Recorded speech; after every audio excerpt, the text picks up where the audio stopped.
코로나가 이제 터진 이후에 제가 주일을 준비하면서 늘 기도했던 제목이 있습니다.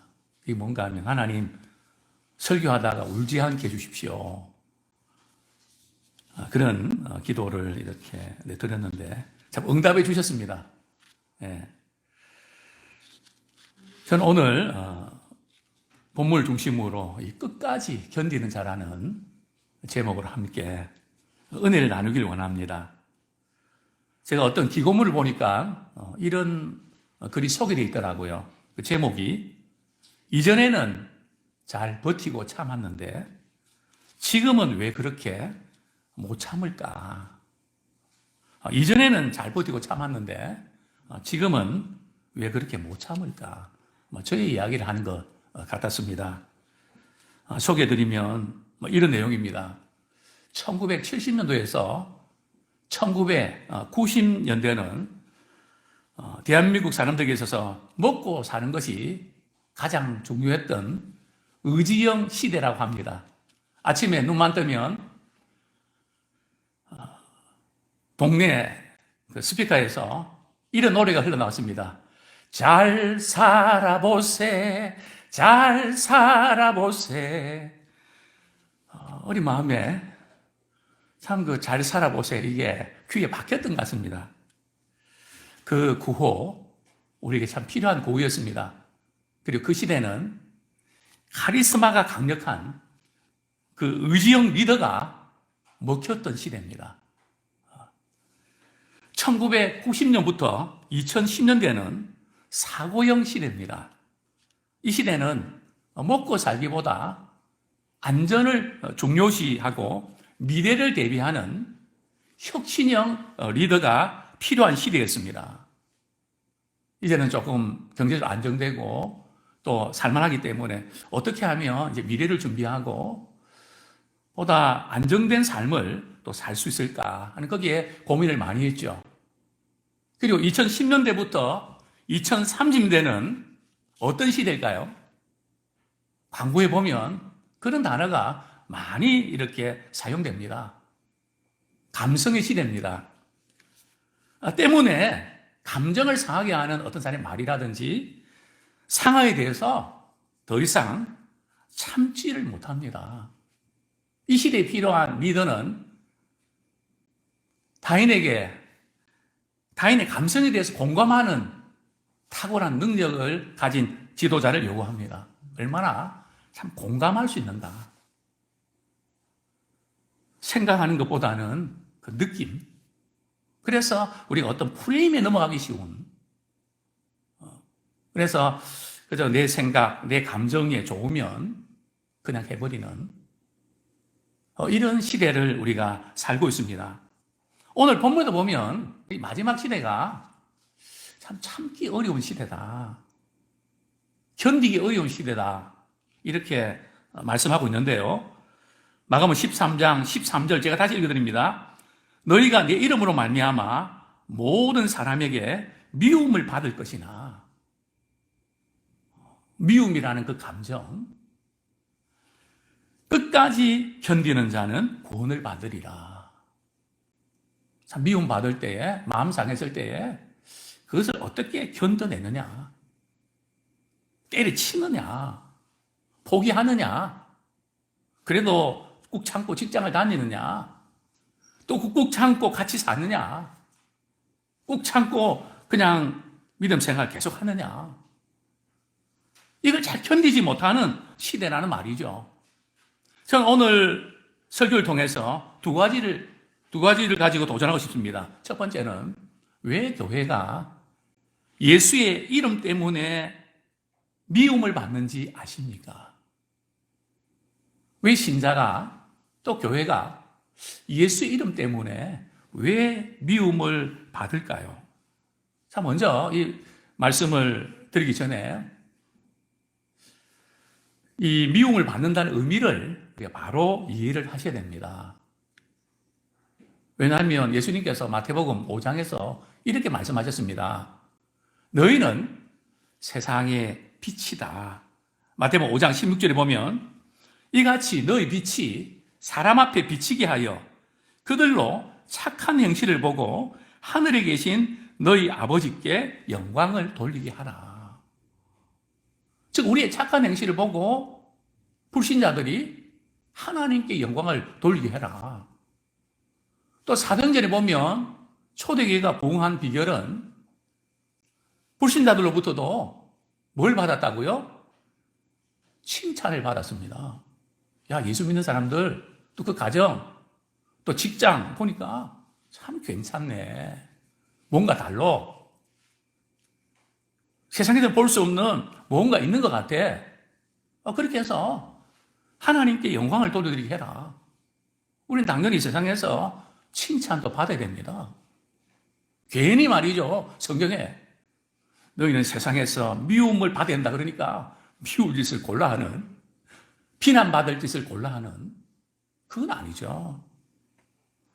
그건 성격이 다른 겁니다. 특별히 우리 신자가 잘못해서 하나님의 영광을 가리는 일이 없도록 비난을 받지 않도록 참 조심해야 되는데요. 뭐 이런 거 있지 않습니까?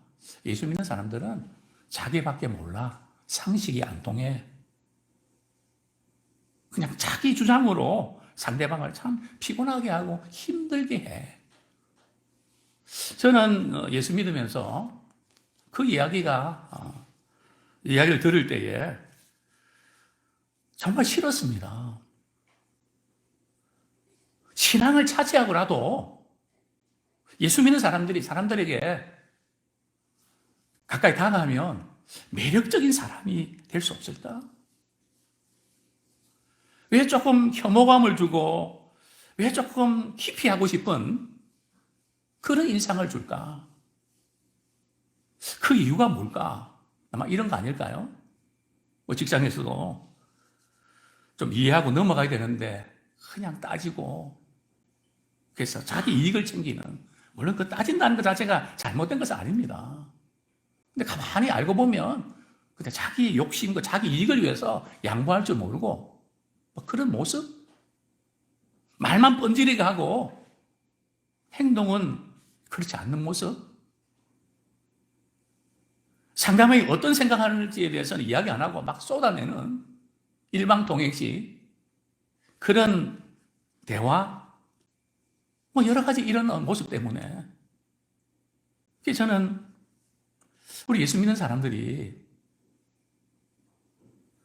안 믿는 사람들 갈 때에 저분은 참 귀하다. 저분 옆에 있으면 참 행복하다. 저분에게는 무언가 좀 끌린다. 참 이런 모습이 될 수 없을까? 참 그곳에서 참 필요한 사람이 될 수 없을까?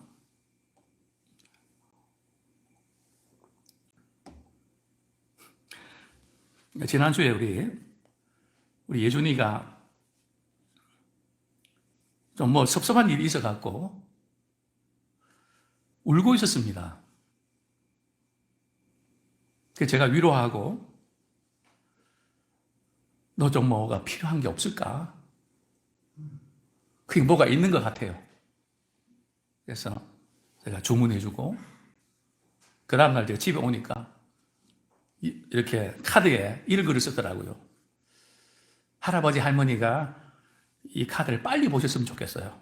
그리고 그 내용이 내가 마음 상하고 힘든데 이렇게 좋은 할아버지가 계셔서 너무 다행이에요. 너무 다행이에요. 정말 우리 모두가 힘들고 어려울 때에 또 마음 상할 때에 참 위로가 되고 힘이 되고 참 그럴 수 없을까? 저는 우리 연합의 식구들이 우리 가정에서도 내가 나타나면 분위기가 썰렁한 게 아니라 분위기가 업 되면 좋겠습니다. 또 우리 친구들 만나고 또 식당을 가고 어디 가도 저분이 딱 나타나면 그분에게 가까이 가고 싶고 같이 있고 싶고 시간을 갖고 싶은 그런 예수의 향기를 가진 사람이 되길 원합니다. 오늘 본문에서 예수님께서 너희가 세상에서 미움을 받지 않도록 주의해라. 미움을 받도록 해라. 미움을 받도록 하라는 이 의미는 다른 의미가 있습니다. 조금 더 이 부분을 이제 우리가 세상에서 좀 영향 끼치는 사람이 되려고 한다면 이런 자세가 필요합니다. 사도 바울의 그런 자세. 손해볼 줄 알아야 됩니다. 양보할 줄 알아야 됩니다. 좀 힘든 일이 있으면 제가 하겠습니다. 남들이 안 하는 일이 있으면 제가 하겠습니다. 사도 바울이 이런 고백을 합니다. 고린도전서 9장 12절에 보면 다른 이들도 너희에게 이런 권리를 가졌거든 하물며 우리일까 보냐. 그러나 우리가 이 권리를 쓰지 아니하고 범사에 참는 것은 그리스도의 복음에 아무 장애가 없게 하려 함이라. 항상 우리는 나의 이런 말, 이런 행동 때문에 복음이 전해지는데 그분이 예수 믿는데 혹시 지장을 초래하지 않을까. 그래서 우리는 때로는 손해볼 줄 알아야 됩니다. 희생할 줄 알아야 됩니다. 예를 들어서 저희들 가운데 그런 분 없지만 무슨 이제 선물을 받을 때 색깔이 저 색깔이 더 마음에 들고 또 그럴 수 있잖아요. 또 내 마음에 안 드는 색깔이 있을 수도 있잖아요. 순간적으로 기분이 있잖아요. 그런데 우리는 다른 사람이 다 그거 안 가지려고 해도 제가 가질게요. 그런 우리 아이들, 또 그런 성도들. 그래서 어떤 분들은 색깔이 마음에 안 든다고 시험 드는. 그죠? 그래서 우리가 생각하는 일이나 판단을 못 이래서 정말 수준 있는, 그게 문제가 안 되고 그 자체에 감사하고 오히려 그냥 그것을 자처하는. 저는 전절 타도 사실 잘 안 앉으려고 합니다. 물론 연세 드신 분은 꼭 앉으셔야죠. 그런데 예수 믿는 우리 분들이 자리를 너무 잘 차지하려고 해도 안 됩니다. 그것도 자기만 앉으면 되는데 또 권사님, 집사님, 목사님 여기 앉으시라고. 그럼 안 믿는 분들이 볼 때 저런 것들, 저것들. 그래서 우리는 차라리 호칭 붙이지 말고요. 김 박사님. 좀 그렇게 하십시오. 목사님, 권사님 그렇게 하시면서 하면 이게 뭐가 됩니까? 우리끼리는 괜찮지만. 그래서 우리는 우리 세상에서도 참 괜찮은, 어떻게 이 아이를 저렇게 키웠을까? 저분은 어떻게 저렇게 할까? 말과 모든 부분에서도 정말 깔끔하기도 하고 매력적인, 끌리는 사람이 되길 원합니다. 인간적인 매력이 아니라 그걸 통해서 내 안에 예수님을 나타내는 그런 복음의 도구로 우리가 쓰임받기 원합니다. 그럼에도 불구하고 신자는 세상에서 미움을 받습니다. 왜 그럴까요? 요한복음 15장 18절 19절입니다. 세상이 너희를 미워하면 너희보다 먼저 나를 미워한 줄 알라. 너희가 세상에 속하였으면 세상이 자기의 것을 사랑할 것이나 너희는 세상에 속한 자가 아니요 도리어 내가 너희를 세상에서 택하였기 때문에 세상이 너희를 미워하느니라. 이어서 우리 23절에도 보면 나를 미워하는 자는 또 내 아버지를 미워하느니라.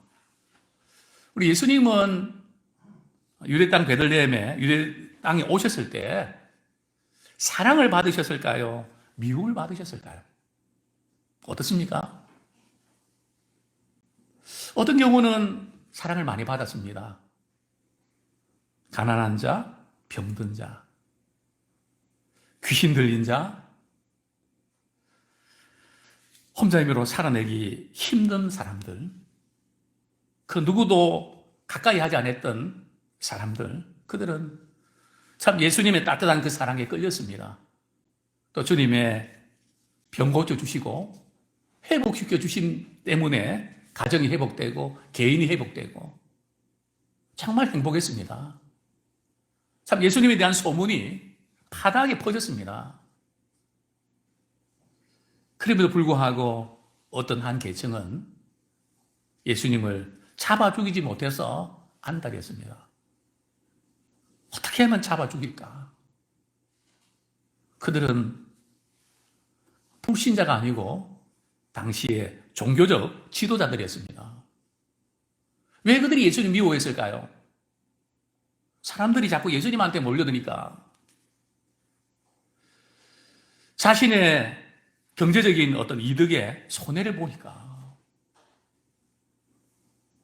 뿐만 아니고 예수님께서 그들의 잘못된 신앙의 위선을 지적을 합니다. 아주 심하게 지적합니다. 뭐 두리뭉실 이렇게 하는 게 아니라 아주 직설적으로 화 있을 저 독사의 자식들아. 뭐 이러면서 굉장히 심하게 책망하기 때문에 그들은 굉장한 거부감을 느꼈습니다. 우리 신앙인들은 우리 하나님으로부터는 사랑받고요. 사람들로부터는 미움받을 수 있습니다. 이거를 당연하게 여기셔야 됩니다. 저는 이것 때문에 좀 슬럼프에 빠진 적이 있습니다. 내가 주님이 일하는데 욕먹으면서까지 할 필요가 뭐가 있냐. 왜 내가 주님 일하고 여기 봉사하는데 욕먹으면서 할 필요가 뭐냐. 근데 이 생각이 좀 바뀌어진 계기가 예수님이 십자가 지시면서 우리를 구원해 주실 때 욕을 안 먹으셨나요? 욕을 바가지로 먹으셨거든. 뺨을 때리고 침을 뱉고 당신이 하나님의 아들이면 십자가에 내려와 보라고. 남들은 그렇게 구원하지만 왜 자기 자신을 구원 못하냐고. 그게 말이 되냐고. 자존심을 팍팍 건드리면서. 심지어 강도도 십자가에서 내려와 보라고. 그럼 믿겠다고. 참 십자가에서 우리 예수님께서 얼마나 참기 힘드셨을까. 도저히 못 참기 어려운 그런 상황 아닙니까? 그러나 예수님은 공생이 시작하실 때 세례요한에게 세례 받으시면서 하늘에서 음성이 들렸습니다. 이는 내 사랑하는 아들이요 내 기뻐하는 자다. 항상 우리는 사람들로부터 우리가 사랑받는 거 필요합니다. 또 인정받는 것도 필요합니다. 왜 안 그렇겠습니까? 그냥 우리가 지금까지 살아보면서 늘 아쉽잖아요. 그게 근본적으로 해결되던가요? 어쩌면 그게 안 돼서 섭섭해하고 마음 아파하는 우리 모습 아닙니까? 한번 따라 하시겠습니다. 안 되는 줄 알면서 왜 그랬을까? 이거 빨리 파가셔야 돼. 우리는 안 되는 줄 알면서 그렇게 하고 또 후회하고 또 낙심하고 우리는 이걸 이미 딱 받아들이고 넘어가셔야 됩니다. 자꾸 안 되는 걸 가지고 그렇게 됐으면 좋겠다고 사모한다고 해결되나요? 인간의 부패성 때문에 안 되는 건데요. 그러나 우리는 분명한 거 있지 않습니까? 이는 내 사랑하는 아들이다. 사랑하는 딸이다. 내가 너를 기뻐한다. 이 그리스도의 정체성이 있기 때문에 우리는 이 세상에서 아무리 힘들고 어려워도 견딜 수가 있습니다.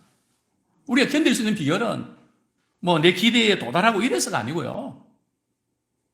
이 신앙의 정체성 때문입니다. 참 우리 신자들은 세상에서 미움 받을까요? 사랑을 받을까요? 미움을 받는다면 왜 그럴까요? 우리 예수님께서 바리새인들이 미움받았던 이유는 다른 거 아니거든요. 그들과 타협하고 협조하고 그냥 윈윈하면 되는데 이건 아니다는 거죠. 이건 잘못되는 게 하나님이 잘못됐다는 거죠. 하나님 뜻이 아니라는 거죠. 불의를 지적을 하니까 그때 하나님이 악하다고 증언하니까 바리새인들이 가만히 있습니까? 과연 우리 성도님들은 우리 직장에서 상사가 불이한 것을 요구할 때에 이해하고 가만히 넘어가십니까? 아니면 드러내십니까?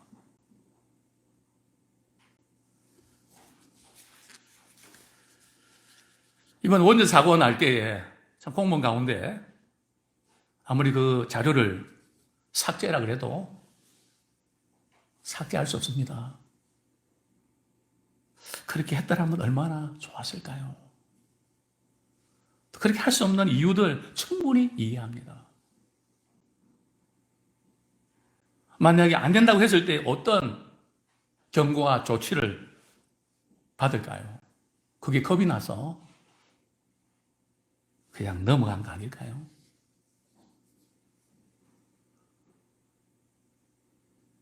과연 우리는 이런 상황 속에서 믿음의 중심 지킨다는 것이 쉽지 않습니다. 왜냐하면 불이익을 감수를 해야 되니까요. 그럼 어떤 분들은 이렇게 말하는 분이 있습니다. 나는 세상 사람들로부터 나는 사랑을 받고 있습니다. 그걸 자랑하는 분들이 계세요. 물론 귀한 일이죠. 그러나 한번 되씹어 볼 필요가 있습니다. 착한 행실로 하나님께 영광 돌려드리는 거 귀한 일입니다. 그러나 이런 편이 아닐까요? 신자가 세상에 살면서 사랑받는 경우는 한 가지밖에 없습니다. 세상에 속해 있거나 세상 사람들이 살아가는 삶의 방식을 그대로 따라가면 됩니다.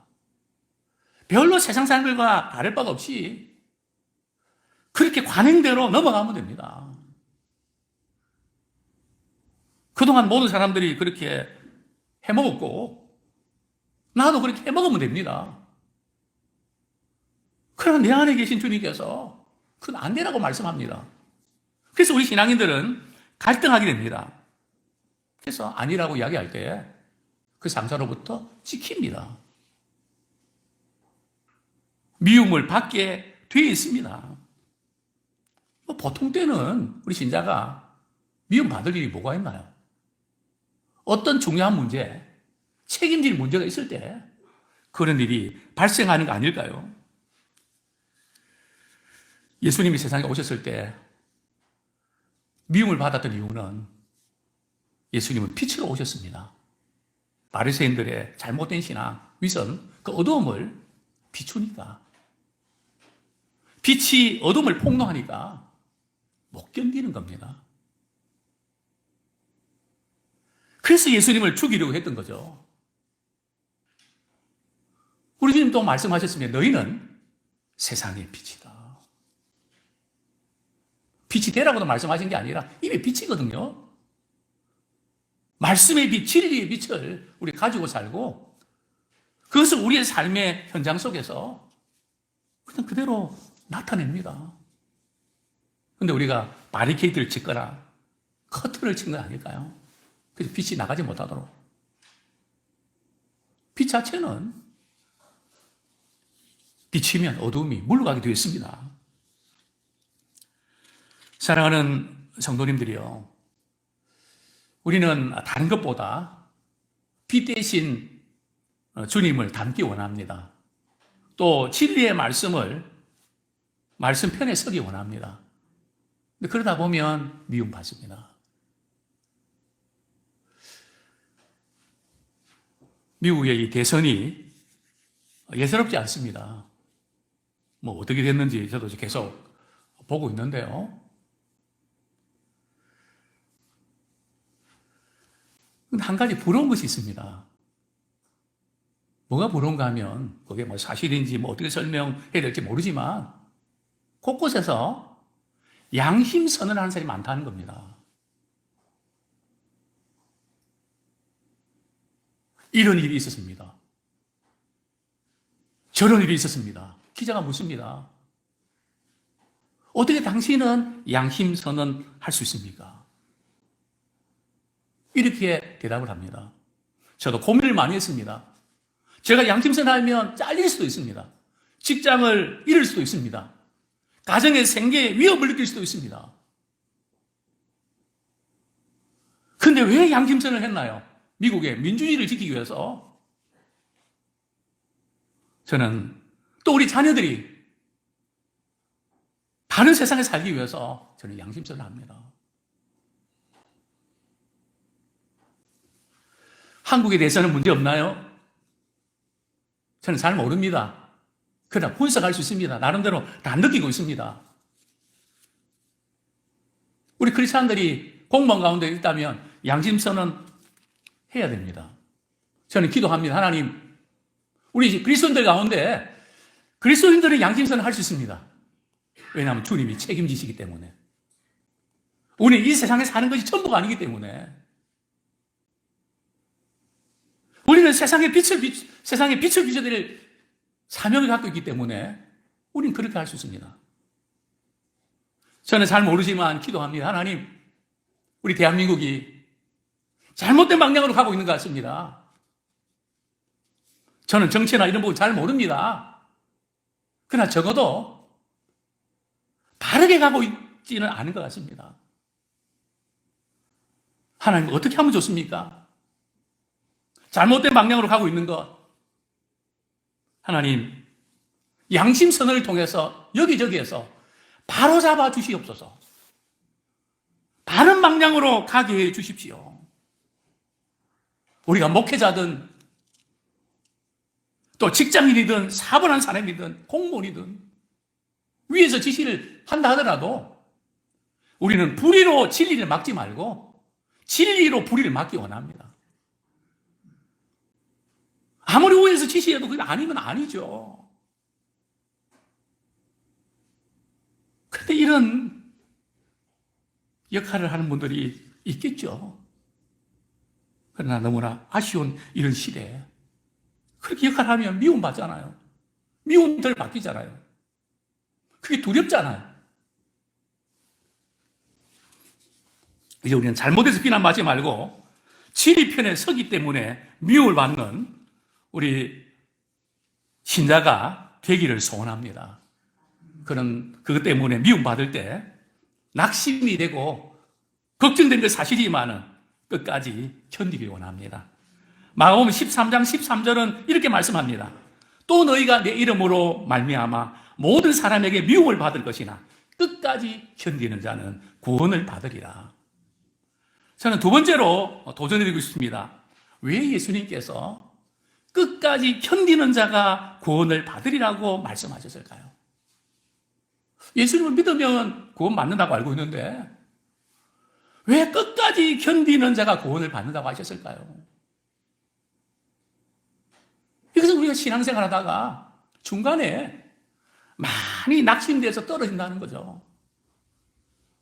왕년에 내가 이렇게 했는데 시험 들어서 이렇게 됐습니다. 이런 분들이 한두 사람입니까? 이런 모든 상황들을 주님은 예고하셨습니다. 마가복음 13장에 보면 말세의 징조 가운데 세 가지 특징이 있습니다. 8절에 보면 천재지변으로 인해서 팬데믹 현상이 일어납니다.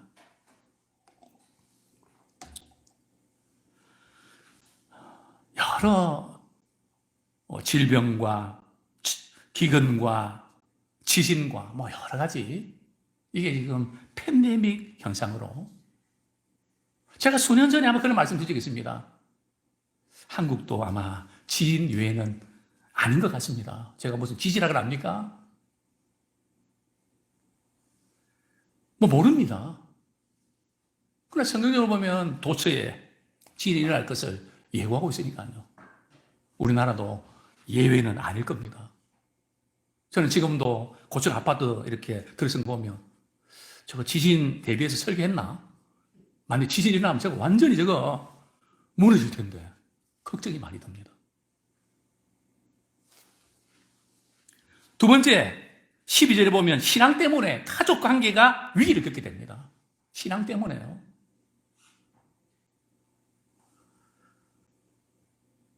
부모가 자녀를, 자녀가 부모를. 오늘 지금 상황이 좀 그런 일면이 또 있는 거 아닙니까? 물론 성경은 걱정하고 염려하는 것 때문에 그런 것도 있지만 또 세 번째는 13절에 보면 신자들이 세상 사람들부터 미움을 받게 됩니다. 많은 핍박과 환난을 받기 때문에 예수님께서 끝까지 견디는 자가 구원을 받는다는 이 말씀을 강조하신 겁니다. 특별히 말세가 되면 사람의 미혹을 받아서 시험에 들지 않도록 특별히 조심해야 됩니다. 코로나 터지기 전에 한국 교회에서 유행했던 여러 가지 언어들이 있는데요. 그 중에 하나가 뭔지 아십니까? 뭐 들었네? 시험 들었네. 또 어떤 분 그러더라고요. 시험에 자빠졌네 그러더라고요. 뭐 같은 의미죠. 시험 들었네. 저는 그게 예사롭게 들리지 않습니다. 이 말세의 징조 가운데 그것 역시 하나 아닌가. 사람들이 미혹받아. 사람들이, 물론 여기 사람들은 거짓 선지자고, 뭐 거짓사 유형에는 뭐 여러 가지 의미가 포함되어 있죠. 넓게 사람들 때문에 미혹받고, 실망되고, 낙심하고. 그것 때문에 자살하지 마라. 제가 얼마나 강조했습니까? 옆에 분들 그렇게 인사하십시오. 그렇게 안 하셨습니까? 나 때문에 시험 들지 마십시오. 목회자 때문에 시험 들지 마십시오. 얼마나 많이 강조했습니까? 강조뿐입니까? 우리는 주기도문에서 우리는 수없이 이런 기도를 했습니다. 어떤 기도요? 시험에 이전 버전은 들게 하지 마옵시고 새 버전은 시험에 빠지지 않게 하시고. 기도는 우리가 얼마나 많이 했습니까? 근데 우리는 기도 따로, 느낌 따로, 생활 따로 그냥 시험에 빠지는. 이제 새로운 코로나 때문에 생긴 신조 아시죠? 교회. 어떤 신조인지 아십니까? 누구 때문에? 코로나 때문에. 이 코로나 때문에 지금 이게 유행처럼 퍼지고 있습니다. 우리 교회 생활 하다가 사람에 대한 어떤 실망 때문에 신앙을 포기하거나 또 등한히 하지 않도록 우리가 주의해야 됩니다. 이런 마지막 시대에 그런 일이 많이 일어나기 때문에 그렇습니다. 그래서 예수님께서 특별히 경계하신 말씀이거든요. 이제 우리가 교회 생활 또 신앙 생활을 하면서 조금 접근 방법을 다르게 하면 어떨까요? 사람인지라 마음에 들고 안 들고 있습니다. 저도 있고 우리 성도도 있죠. 아무개 권사님은, 아무개 집사님은 저런 게 마음에 안 들어. 왜 저러는지 모르겠어. 이것이 우리에게 다 들어옵니다. 그러나 그것은 우리의 신앙을 피폐하게 만드는 겁니다. 그건 사실입니다. 그렇게 행동하고 그렇게 말하는 겁니다. 맞죠? 그러나 우리는 이렇게 하면 어떨까요? 마음에 들지 않는 이유를 찾지 말고 도움을 베푸는 길을 찾으면 좋겠습니다. 저번에 많이 힘들어서 그런데 저번에 어떻게 도움이 되고 힘이 될 수 있을까? 우리가 교회 나오는 이유는 인정받기 위해서 나오는 게 아니라 어떻게 오늘도 주님의 사랑 필요한 사람 만나게 해주시고 제가 사랑으로 그분을 격려하게 해주십시오. 그래서 우리 만나게 하신 거 아닙니까? 서로에게 말이죠.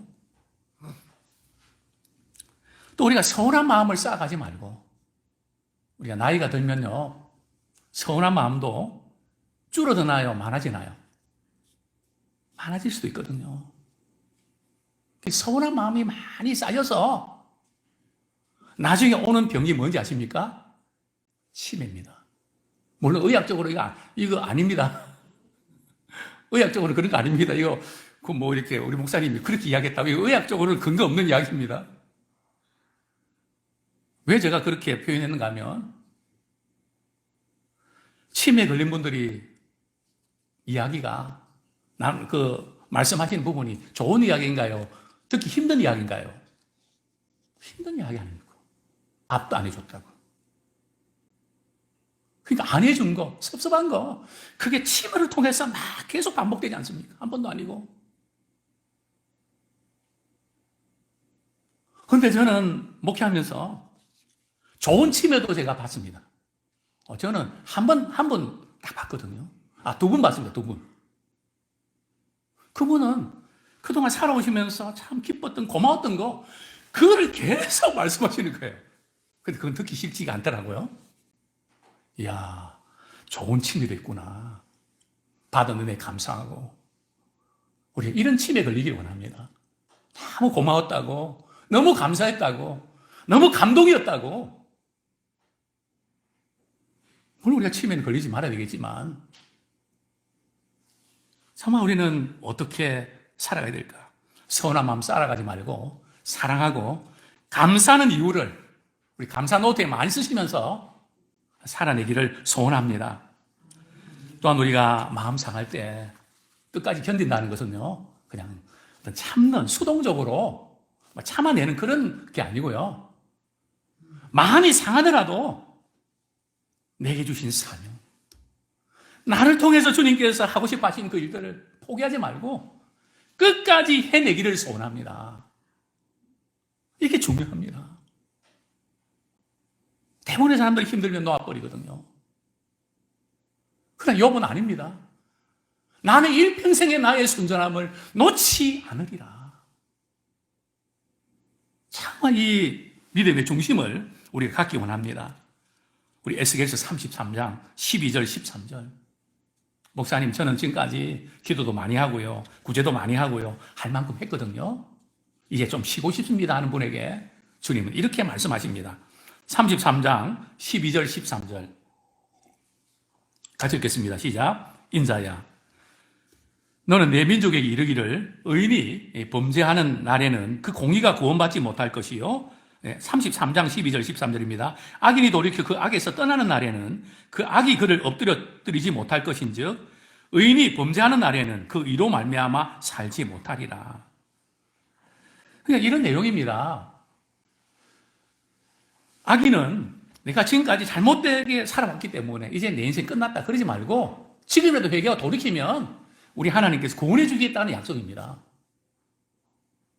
그러나 지금까지 내 나름대로 믿음 생활 잘하고 우리 부모님들 기도 많이 하고 교회도 세우고 뭔가 많이 하셨는데 나 같은 사람은 뭐 어떻게 해도 구원받지 못할 일이 없고 보장됐다 이거죠. 이제는 조금 쉬어도 하나님 이해해 주실 거라고 성경 말씀합니다. 그게 아니야. 지금 쉬면 지금까지 해왔던 게 아무것도 아니야. 이게 무슨 말씀일까요? 신앙생활은 난 할 만큼 했다, 이 정도 하면 됐다, 이게 아니라는 거죠. 부모가 자녀 사랑하는 거 똑같지 않습니까? 자녀를 사랑해도 늘 미안하고 부족한 것뿐 아닙니까? 나 이만큼 했는데, 나 이렇게 했는데, 만약 그것을 내세운다면 자녀들이 마음이 상하지 않겠습니까? 민망하지 않겠습니까? 정말 사랑은 하고도 미안하고 부족하고 좀 잘했으면 좋을 텐데 참 내가 부족했다. 저도 목회를 이렇게 한 교회에서 30년 하면서 늘 그 말입니다. 참 못한 그 말 생각이 많이 나고 내가 왜 이것밖에 못했을까? 참 마음에 부담을 많이 갖습니다. 그 사랑이 원래 그런 거 아닐까요?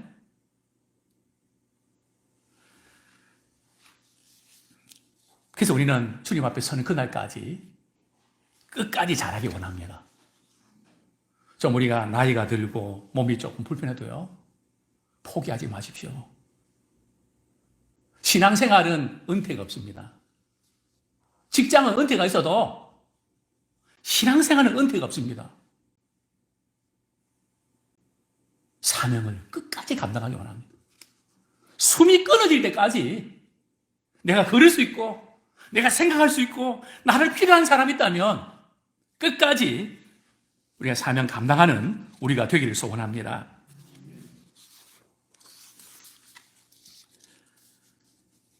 사랑하는 성도님들이요, 참 우리는 뭐 저부터 참 마음에 들지 않는 것을 참아내는 게 참 힘이 듭니다. 또 저는 워낙 또 성격이 급하거든요. 달려질입니다. 제가 목회 자로서 참 많이 참기 때문에, 제가 참 그 참지 못하는 것 때문에 목회 한계를 많이 느낍니다. 근데 성경은 이렇게 말씀합니다. 왜 마지막 시대가 되면 참을성이 이렇게 떨어지고 참지 못하는지 아냐? 이유를 분석하고 있는데요. 그 이유는 불법이 성행함으로 뭐가 식어졌다고요? 사랑이 식어졌기 때문입니다. 사랑이 식어지면 내가 사랑받고 있고 내 속에 참 그 사랑이 풍부하게 거하면 참을 수 있는 힘이 생깁니다. 우리 가만히 한번 내가 발끈하고 이럴 때 사랑의 그 에너지를 말이죠, 달아볼 수 있다면 바닥에 가 있을 겁니다.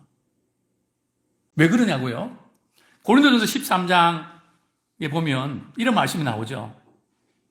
사랑은 오래 참는 것으로 시작합니다. 사랑은 오래 참고, 그렇죠? 즉 사랑이 있으면 오래 참을 수 있습니다. 우리 부모님들이 자녀들 키우면서 힘들 때 많지 않았습니까? 정말 이 모욕과 멸시당하면서 그만두고 싶을 때도 있지 않습니까? 그러나 누가 어른거려서 그렇게 못했습니까? 사랑하는 우리 아들, 딸들 공부도 해야 되고 앞으로 저들이 행복한 모습을 보고 싶은데 내가 이거 참아야지. 그거 아닙니까? 그 자녀들을 사랑하는 마음 때문에 참을 수 있지 않습니까? 즉 참는 것은 바로 사랑의 힘입니다. 우리가 참을 수 있는 것도 하나님이 나를 이처럼 사랑하사.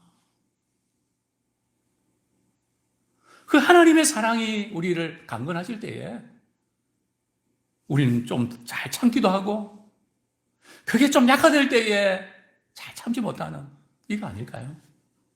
뭐 우리가 뭐 성격이 좋고 성품이 좋아서 그런 것만일까요?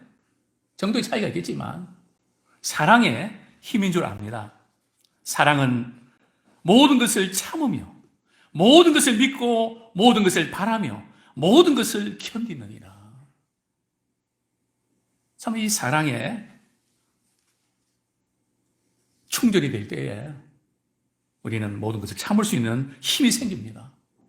우리 예수님은 십자가의 수치와 모욕을 어떻게 참으셨을까요? 우리의 모델링입니다. 히브리서 12장 2절 제가 읽어드리겠습니다. 믿음의 주요 또 온전케 하신 예수를 바라보자. 그는 그 앞에 있는 기쁨을 위하여 십자가를 참으사 부끄러움을 개의치 아니하시더니 하나님 보좌 우편에 앉으셨느니라. 예수님께서 온갖 멸시와 고통을 당하시면서 참을 수 있던 비결이 뭘까요? 그 앞에 있는 기쁨을 위하여 부끄러운 것조차도 개의치 않으셨습니다. 그 앞에 기쁨이 뭘까요? 두 가지 아닐까요? 십자가에 고통당하시지만 사흘 후에 부활의 영광을 바라보셨습니다.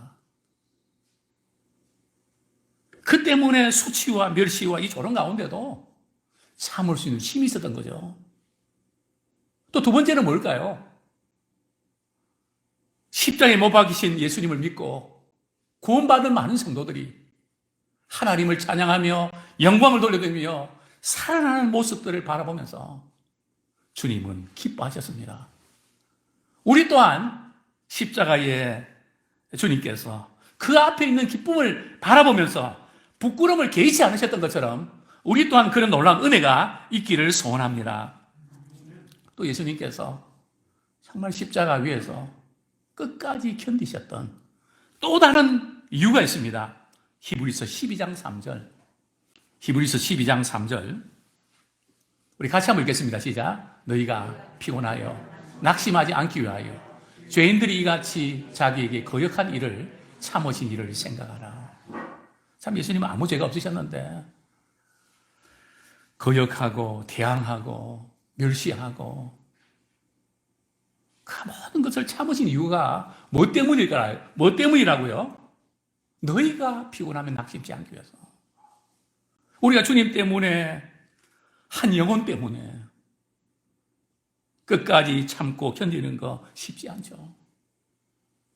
참 피곤할 때가 있습니다. 낙심할 때가 있습니다. 나는 여기까지다. 더 이상 내가 어떻게 할 수 있을까? 그런 마음이 수없이 많이 들지 않습니까? 그러나 오늘 본문을 보면 주님께서 우리가 그렇게 될 것을 아시고 너희가 피곤하고 낙심치 않기 위해서 내가 십자가 위에서 끝까지 견뎠다. 이렇게 말씀하시는 겁니다. 그 주님을 바라보면서 때로 우리가 피곤하고 낙심될 때가 있지만 이것까지 참으라고 말씀하셨던 주의 말씀처럼 우리가 믿음으로 견디며 승리하기를 소원합니다. 저는 리차드 필립스의 히브리서 강해 주석을 소개하면서 말씀을 맺고자 합니다. 오늘 많은 그리스도인들이 오락 문화에 빠져 무분별한 유튜브 또 텔레비전 시청과 불건전한 문화, 부당한 영화에 엄청난 시간을 낭비한다고 지적합니다. 그때마다 리차드 필립스는 이렇게 도전합니다. 이것이 내게 영적으로 도움이 되는가 방해되는가 자문하셔야 됩니다. 이게 방해된다면 적게 보거나 끊으시면 좋겠습니다. 우리가 이렇게 시간을 낭비해서는 안 되지 않습니까? 출세와 야망과 취미, 인간관계와 친구, 습관과 관심사도 장애물이 될 수 있습니다. 이 습관, 영적으로 도움이 안 돼. 그럴 때 끊을 수 있는 힘 달라고 기도하면서 또 우리의 관심사도 영적으로 도움이 안 된다면 너무 많은 시간을 잡아먹는 것은 피하십시오. 우리 생활 속에서 시간 킬러가 있지 않습니까? 왜냐하면 주님 말씀하셨습니다. 세오락해라. 요즘 같은 경우는 오락 게임. 그거 빠지면 시간인 줄 모르는. 그래서 저는 목회하면서 지금까지 저도 찾기를 좋아합니다. 하면 쥐기를 싫어합니다. 이겨야 됩니다. 그러나 한 가지 원칙이 있습니다. 시간 많이 잡아먹는 거, 이것은 안 된다. 내가 영적으로 주님을 생각하면서 믿음의 진보를 위해서 성도에게 유익을 가져와야 되는데 이것이 제한받으면 안 된다. 믿음의 선한 싸움을 위해서 십자가의 주님을 바라보며 승리하기를 축원합니다. 더 이상 경주할 수 없을 만큼 피곤과 낙심이 찾아올 때에 십자가에 못 박히신 주님 바라보면 끝까지 견딜 수 있는 힘이 생길 것입니다.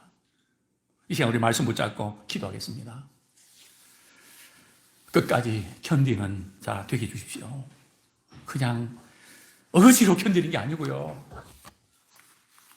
사명 붙잡고 생산적으로 견디기 원합니다. 또 우리가 있는 곳에서 양심선을 할 수 있는 진리 편에 서는 자 되길 원합니다. 왜 예수님이 미움을 받으셨을까요? 왜 예수님께서 끝까지 견디라고 하셨을까요? 이 말씀 붙잡고 같이 한번 회개와 결단의 기도 드리겠습니다.